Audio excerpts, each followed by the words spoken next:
Simultaneously, by the way, Disney is trying to figure out, as many companies are, what's going on with sports gambling. And I don't know how many of you read, there's a 4-part series. Part 1 was on the front page of the Sunday newspaper. Part 2, the New York Times.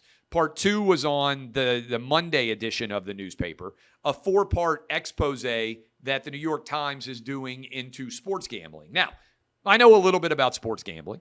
Not only do I love to gamble on sports, give picks, I've been doing it for a decade, 15 years, whatever the heck it is. As long as basically I've been a media figure, I've been giving out regular gambling picks every week, especially on college football, but also on the NFL.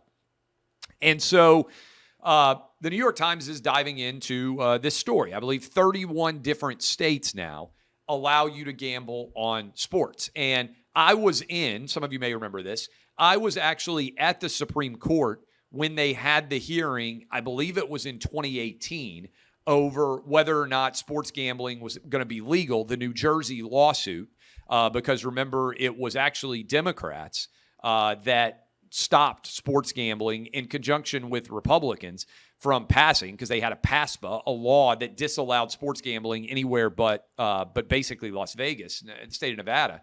And so there was a big lawsuit, and it went all the way to the Supreme Court. New Jersey sued, and New Jersey won.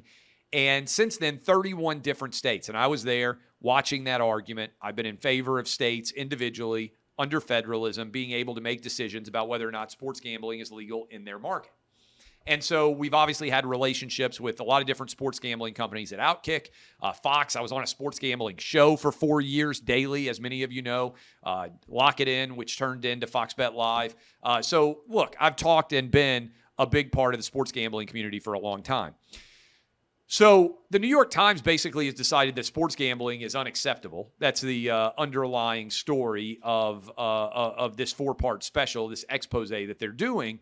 But they didn't even mention that The Athletic, which has lost hundreds of millions of dollars, which the New York Times wildly overpaid for, has its own sports gambling deal, and that the company was trying to sell itself to sports gambling companies when the New York Times ended up buying it. So the New York Times does this huge expose on sports gambling. They're attacking all different parts of the industry, and they barely mention, for like 2 sentences in the middle of probably 15,000 word piece before all is said and done, they barely even bother to mention that The Athletic owes much of its revenue to sports gambling, and that the New York Times itself is making millions and millions of dollars off of the same thing that they're putting on the front page of the newspaper and saying it's unacceptable. Why didn't the New York Times write about The Athletic and the fact that sports gambling was one of the reasons why they bought The Athletic, and that The Athletic has been aggressively trying to sell itself to sports gambling companies, either to buy them outright or to get millions of dollars to help to cover up all of the hemorrhaging losses that they have? Look, you can have whatever position you want to have, but not covering your own company while you point out at everybody else and say that they are awful in the sports gambling industry is, I think, unacceptable.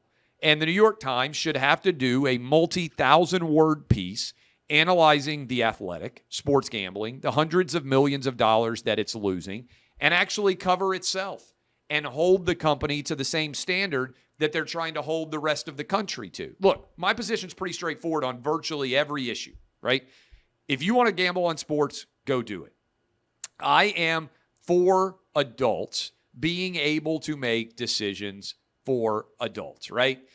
Sports gambling, alcohol, whatever you want to do, as long as it's not harming someone else and there are consenting adults involved, I think we should have the freedom to be able to do it. That's my position in general.